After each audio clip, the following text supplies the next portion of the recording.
where once Annie's touch had fed the land, now silence reigned.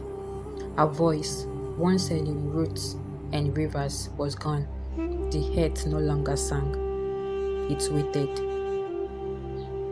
The oldest among them had never seen such silence. No rains, no comments, no whispers from Hannah.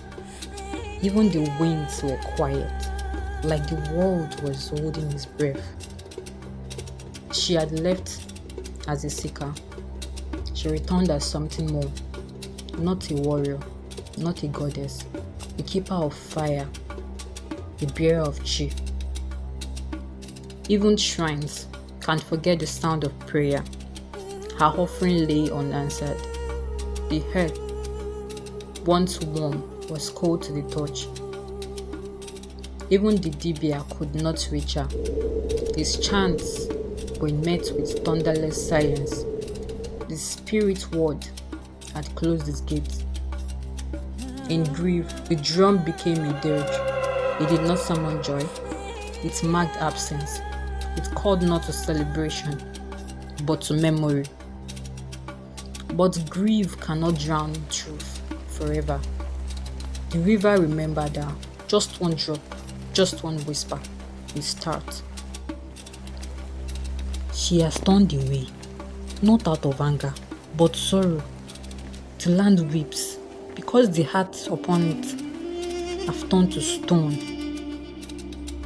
This was not punishment, it was grief returned.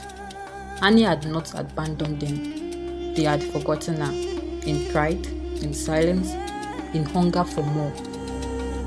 We must till the soil of her spirit, not just the ground.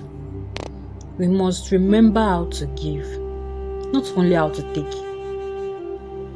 And so they sang, not out of joy, but out of longing. Every hand in the soil was a prayer, every seed a promise. True offering is not measured in value, but in sacrifice. The little ones gave what they had, and the head stirred. A warning, a promise. Thunder without water.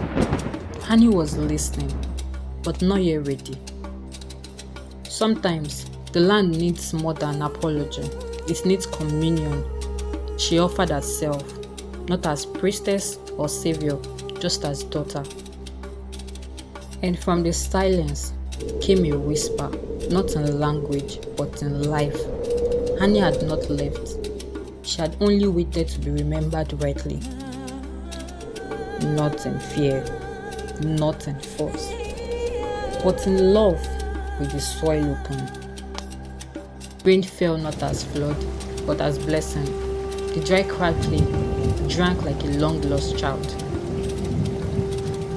The silence of Annie had passed, but her lesson remained, to be fed by the land. We must first feed it with spirit.